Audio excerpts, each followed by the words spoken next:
a mais um Encontro dos Descobrimentos Online. Hoje estaremos conversando com o Cônsul-Geral de Portugal em São Paulo, Dr. Paulo Lopes Lourenço. O Dr. Paulo nasceu a 10 de março de 72 em Angola. É licenciado em Direito pela Universidade Católica de Lisboa, mestre em Ciências Jurídico-Comunitárias pela Universidade Católica de Lisboa, exerceu o cargo de adito da Embaixada na Secretaria de Estado, tendo sido secretário de Embaixada, terceiro secretário de Embaixada, ocupando esse cargo em Londres e Belgrado. Foi também encarregado de negócios na missão temporária em Sarajevo, em 2003. Primeiro secretário de Embaixada, adjunto diplomático do Ministro da Defesa Nacional, adjunto do Ministro de Estado e dos Negócios Estrangeiros, ministro conselheiro da Embaixada de Luanda, tendo assumido o atual cargo de Cônsul-Geral de Portugal em São Paulo em abril de 2012, tendo sido distinguido com a Medalha de Defesa Nacional em 2005 e 2006. Dr. Paulo, muito obrigada por aceitar o nosso convite, é um prazer tê-lo conosco. Obrigado, Gabriela, o prazer é meu estar neste encontro dos descobrimentos e estou à sua inteira disposição. Eu agradeço imenso, da mesma forma. Vamos iniciar então as nossas questões. Portugal é hoje reconhecido pela excelência dos seus vinhos a nível internacional. Também calça estrangeiros com qualidade e estilo únicos. Domina desfiles de moda e até já conseguimos colocar o coração de Viana no peito de estrelas de Hollywood. Mas ainda não somos tão reconhecidos quanto desejaríamos. Como Portugal poderia promover melhor os seus produtos lá fora, aliando-os à marca Portugal?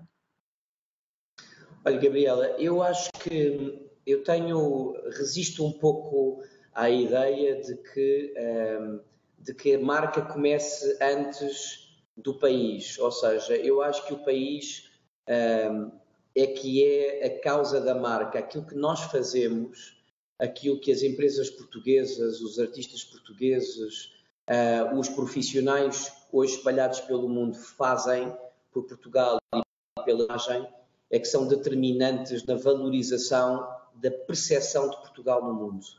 E eu estou convencido que nesta fase da vida do país que nós estamos vivendo, em particular depois da crise, eu acho que nós estamos num novo ciclo em que Portugal está hoje mais competitivo, em que consegue de alguma forma ter mais instrumentos e mais valia para poder face aos grandes desafios da globalização. Eu creio que a crise que afetou Portugal e afetou o resto da Europa, e foi uma crise internacional, ela teve uma repercussão muito grande sobre a sociedade portuguesa, com um impacto na vida das pessoas, um impacto muito duro, em alguns casos, na vida das pessoas, mas eu acho que, de certa forma, nós saímos mais fortes desta crise, de que estamos saindo gradualmente, e isso permite a Portugal hoje estar mais enxuto, como se diz aqui no Brasil, mais ágil para fazer face hoje às grandes exigências que colocam a todos os países num mundo altamente competitivo e exigente como aquele em que vivemos. Por isso eu sou um otimista relativamente ao futuro, relativamente a essa marca Portugal, mas sempre dentro desta lógica que é a marca e essa identidade é uma consequência do valor das coisas que nós fazemos. E eu acredito cada vez mais no valor das coisas que fazemos. Então, para lá caminhamos. Portugal, nos séculos XV e XVI, tinha pouco mais de 1 milhão de habitantes, e mesmo assim, na sua caminhada histórica, conseguiu construir grandes cidades por todo o mundo, sendo que no Brasil há que se destacar cidades históricas como Minas Gerais e praticamente todas as capitais brasileiras, São Paulo, Rio de Janeiro, Salvador, Recife, Manaus, etc. Sem contar as cidades em outros países. Esse esforço de Portugal hoje pode ser compensado de que forma, levando-se em conta esse mundo globalizado? Eu acho que é uma pergunta muito interessante, porque às vezes nós, quando olhamos para a história do mundo e para a história de Portugal, muitas vezes nos interrogamos como é que um país com tão poucos habitantes em termos relativos conseguiu manter presença numa extensão geográfica tão grande e manter essa presença de forma tão duradoura como conseguiu. E eu acho que isso tem muito a ver com a forma de ser dos portugueses, mas também tem que ver, eu acho, com o seu legado. E eu acho que, para além da óbvia questão da língua, da importância do património, que é a língua portuguesa, que nós deixamos como elemento de união, eu acho que existem dois outros aspectos que eu acho que são fundamentais para definir esse legado português espalhado pelo mundo. Eu acho que é uma cultura muito forte de empreendedorismo, que outra coisa são os descobrimentos, não uma campanha organizada de empreendedorismo, e por outro lado também o espírito de solidariedade. E eu acho que se há coisa que define, nomeadamente no Brasil, na presença portuguesa no Brasil, se há coisa que define Portugal e esse legado, são estes dois elementos combinados. O empreendedorismo dos portugueses e o seu espírito solidário, o seu espírito de beneficência, de organização solidária, que explicam, aliás, algumas importantes instituições que ainda existem hoje no Brasil, como as Santas Casas, as beneficências portuguesas. E, portanto, eu acho que é a partir desse legado de empreendedorismo, de solidariedade, esses valores de universalidade, humanitários também que nós partilhamos, mais o património da língua, que podem fazer de Portugal um novo interveniente, conforme dizia. Excelente. A nova geração portuguesa que está no mercado de trabalho é uma das gerações mais bem preparadas dos últimos anos, mas encontrando dificuldades no ingresso no mercado de trabalho. O Brasil é um país que oferece boas oportunidades para os jovens portugueses que cogitam ir para fora? Sim, eu acho que o Brasil é um país com muitas oportunidades para os profissionais portugueses altamente qualificados que hoje procuram, fora de Portugal, oportunidades profissionais. Acho que o Brasil está hoje numa fase da sua vida e da sua economia que é complementar ao tipo de oferta especializada e qualificada que estes profissionais portugueses hoje podem oferecer. E, portanto, é uma questão de demanda e uma questão de oferta. É uma questão de oferta e procura e, portanto, desse ponto de vista, como aliás, devo dizer, na minha opinião, sempre aconteceu ao longo da história entre os dois países sempre se encontraram de alguma forma em contraciclo económico e, portanto, gerando complementaridade quando um país precisou, a outra sociedade correspondeu e vice-versa, e eu acho que isso também está acontecendo agora numa fase em que o Brasil precisa não já de mão de obra mais humilde, mas de mão de obra mais qualificada para satisfazer as necessidades de uma economia cada vez mais exigente e sofisticada como é a brasileira. Mas tal como muitas outras coisas na vida, eu creio que o mercado brasileiro, nomeadamente o mercado de trabalho brasileiro, é um mercado também ele cheio de desafios e um mercado muito exigente. E, portanto, nesse sentido, o Brasil é um destino natural para os jovens profissionais qualificados portugueses, mas é um mercado que tem que ser estudado e tem que ser abordado com cuidado e com rigor, dada a complexidade que ele hoje também já tem. Desse ponto de vista, eu acho que o Brasil sempre foi um destino natural para nós e para os portugueses, e está sendo. Nos últimos anos houve uma migração muito grande de profissionais portugueses qualificados para o Brasil. Ela continua a acontecer, talvez de forma não tão intensa, mas continua a acontecer em vários setores da atividade económica e profissional brasileira, mas eu acho, como aliás procuro sempre aconselhar, que é um mercado que tem que ser encarado com realismo e com cuidado. Certo, muito bem. Hoje se fala muito na globalização. Essa globalização tem o seu início com as grandes descobertas do século XV e XVI pelos portugueses, e não se pode olvidar que os portugueses foram efetivamente os maiores navegadores que a Terra já conheceu. Essa trajetória histórica pode ajudar Portugal no seu desenvolvimento interno e externo? Sim, Gabriela, eu acho que pode, e aliás acho que de certa forma é isso que está acontecendo. Eu acho que uma das consequências da crise económica europeia, de que Portugal agora está saindo aos poucos, foi justamente uma redescoberta dessa geografia do tempo das suas descobertas e, portanto, de certa forma hoje nós estamos vivendo, enfim, com as devidas distâncias, mas nós estamos vivendo hoje um novo ciclo de descobrimentos por parte dos portugueses, das empresas portuguesas.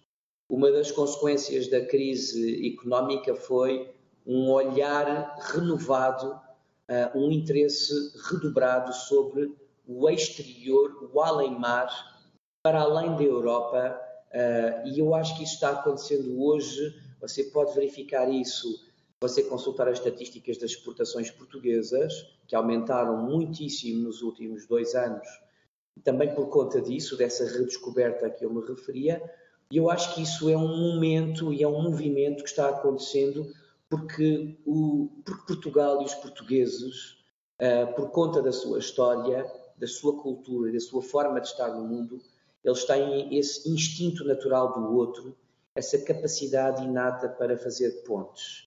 E são essas pontes que nós estamos, no fundo, reconstruindo, reencontrando a nossa presença nesses lugares que a história nos legou. E eu acho que hoje, em 2015, num século novo, acelerado pelo fenómeno da crise, nós estamos vivendo esse novo momento, essa nova descoberta, essas novas descobertas. Eu acho que isso é muito importante. Existem circunstâncias e uma conjuntura que é favorável a que isso aconteça, que tem que ver com a necessidade de encontrar outros destinos para os produtos e os serviços portugueses.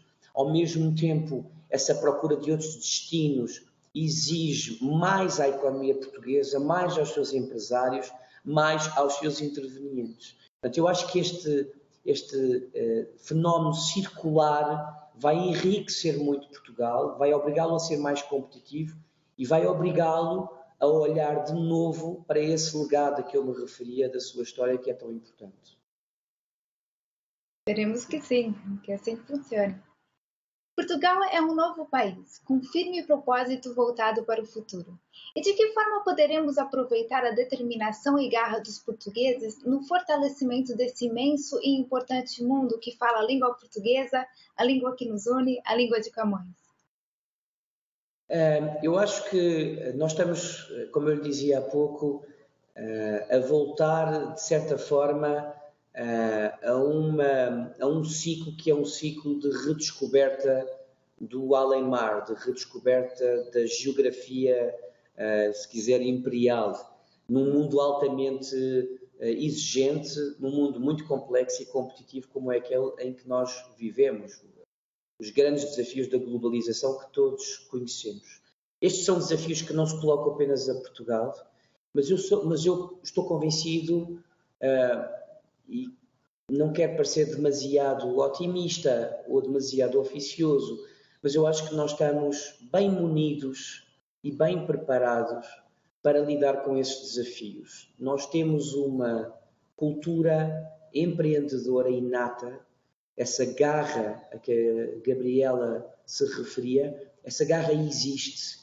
Os portugueses sempre foram um povo de procurar oportunidades fora do seu país. Sempre tivemos vagas migratórias, os portugueses sempre procuraram, por diversas razões, não apenas quando há crise, mas por diversas razões, procuraram oportunidades e experiências profissionais no exterior. É isso que nós, no fundo, estamos vivendo, e eu creio que os portugueses, com essa cultura empreendedora, esse jeito de fazer pontes, de construir entendimentos, essa capacidade de se adaptarem de forma não intrusiva, mas de forma integrada nas sociedades em que vivem, eu acho que isso são hoje valores comparativos e competitivos fortes num contexto globalizado como aquele em que vivemos. Portanto, devo dizer a esse respeito, muito certo de que esta nova vaga migratória, que evidentemente é também uma perda para o país, porque são profissionais que nós perdemos, ela também tem que ser vista numa lógica positiva, numa lógica de reconstrução da nossa percepção no mundo, porque estes profissionais portugueses, estas empresas portuguesas, estes artistas portugueses, estes professores portugueses, eles estão a refazer pontes, eles estão a reatar os laços que depois fazem a nossa percepção no exterior, onde nós, no fundo, sempre tivemos uma presença ao longo da história. Portanto, há também que ver o lado B, se quiser, desta narrativa. Existe uma perda de profissionais, existe até uma perda de cérebros portugueses, mas isso não significa que também não haja depois uma vantagem, se quiser, compensatória por conta das experiências e das vantagens que esses portugueses e essas portuguesas hoje nos podem trazer nos seus contactos com o resto do mundo. E nós observamos hoje em dia que a nível internacional tem havido realmente um reconhecimento dessa garra e a criatividade dos portugueses. Mesmo lá fora, nós já recebemos prêmios agora a nível de capital do empreendedorismo. Então a gente vê que essa nova geração está investindo bastante na luta, não é, para conseguir inovar e ultrapassar essas dificuldades que vieram com a crise. Sim, eu acho que para além desse novo ciclo de descobrimentos que eu há pouco me referia, eu acho que no fundo também o que nós procuramos é que haja uma descoberta desse protagonista, desse primeiro protagonista dos descobrimentos que é Portugal. E no fundo o que nós hoje procuramos de certa forma é levar ao mundo cada um de nós, não só apenas pessoas que exercem as funções de representação no exterior como eu, mas todos os portugueses que eu conheço em São Paulo, nomeadamente desta nova geração, o que nós procuramos também, de certa forma, é revelar nos países onde nos encontramos, e em particular no Brasil, que é um país com quem nós temos 500 anos de casamento, mas que no fundo ainda não nos conhecemos bem, mas é levar também aos brasileiros e aos países onde nos encontramos essa dimensão nova de Portugal que se calhar as pessoas não conhecem. E de facto hoje nós temos mais-valias em áreas que não nos são normalmente atribuídas, tecnologia, de comunicação e informação, na área do design, na área da engenharia. Eu acho que esse Portugal mais contemporâneo e mais moderno, esse tipo de oferta de serviço que normalmente não é atribuída a Portugal, mas que também é Portugal hoje, é essencial também para o definirmos. Mas eu acho que o que torna forte, se quiser, para usar a expressão de há pouco, marca Portugal, não é apenas essa produção contemporânea, essa novidade, é também aquilo que nos faz aquilo que somos hoje, a nossa tradição, aquilo que nós somos e a nossa história. Eu acho que é a combinação da tradição e da modernidade que definem realmente Portugal de uma forma completa. Com certeza. Sempre pedimos aos nossos convidados que conte algum fato curioso da sua caminhada. Poderia partilhar conosco? Eu não sei se a minha caminhada tem algum facto que tenha suficiente interesse para esta entrevista e para esta... Não sei, talvez o facto de que a minha experiência profissional enquanto diplomata português, ela foi, de certa forma, iniciada por um facto um pouco diverso, que foi o facto de, na altura, quando eu estava terminando o curso de Direito, na altura a minha namorada me ter dito que achava que eu devia concorrer para a carreira diplomática, que era uma ideia à qual eu nunca tinha dado particular atenção. Mas como os concursos para ingresso na carreira diplomática não acontecem todos os anos e havia um concurso para ingresso na carreira diplomática exatamente no ano em que eu terminava a minha licenciatura em Direito, eu acabei por me deixar convencer em antecipar os exames finais do curso de Direito para poder ter tempo de apresentar candidatura à carreira diplomática, à qual acabei por entrar e onde me encontro até hoje com muita satisfação. E isto tudo para dizer que esta carreira que eu vivo apaixonadamente acabou por ter início num facto absolutamente fortuito, numa circunstância absolutamente fortuita, que se calhar podia também não ter acontecido. E isso não deixa de ser curioso. A outra coisa, por outro lado, é que nós nunca desenhamos e controlamos o nosso futuro e a forma como a nossa vida profissional se vai desenvolver, mas a verdade é que eu fiz nos últimos anos 2 postos diplomáticos que são muito importantes para Portugal, e isso deixa-me muito orgulhoso, e que são postos de língua portuguesa. Estive em Angola antes, na Embaixada de Portugal em Luanda, e agora encontro-me na maior cidade de língua portuguesa do mundo, que é São Paulo, e que são 2 postos muito interessantes, que me dão muito entusiasmo para trabalhar e que são de língua portuguesa. E eu acho que este fator, como há pouco referia, da importância desta rede de contactos que também tem subjacente a língua comum que partilhamos, é extremamente significativa. E eu acho que a CPLP, a Comunidade dos Países de Língua Portuguesa, está apenas ainda no seu início. Julgo que às vezes somos um pouco injustos com ela porque lhe exigimos mais do que ela está ainda em condições de dar, esquecendo que ela é uma organização ainda relativamente jovem e que já muito evoluiu, mas eu de facto acho que nós temos o direito e o dever de fazer mais por ela e de exigir mais dela. Então, agora, para concluir, eu gostaria de pedir que deixasse uma mensagem a todos que fazem o caminho das novas descobertas e que estão nos assistindo agora. Por favor, doutor. Muito obrigado, Gabriela. Eu creio que se alguma mensagem eu podia dar, tendo particularmente em atenção as funções que exerço neste momento como Cônsul-Geral de Portugal em São Paulo, é de que fazer este apelo porque as pessoas façam a sua descoberta com paixão. Eu acho que tudo aquilo que merece ser feito, merece ser bem feito.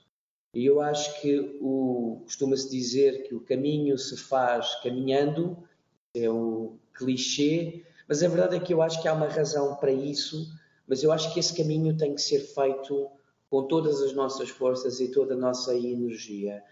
E, aliás, que melhor forma de prestar tributo também aos descobrimentos enquanto fato histórico do que nós fazemos o nosso próprio descobrimento dessa mesma maneira, de forma determinada, empreendedora e com esperança. Muito obrigada, doutor. Assim concluímos a nossa entrevista. Eu agradeço imenso a atenção e desejo a continuação de um bom dia. Muito obrigada. Muito obrigado, Gabriela, pela atenção e bom dia. Obrigada.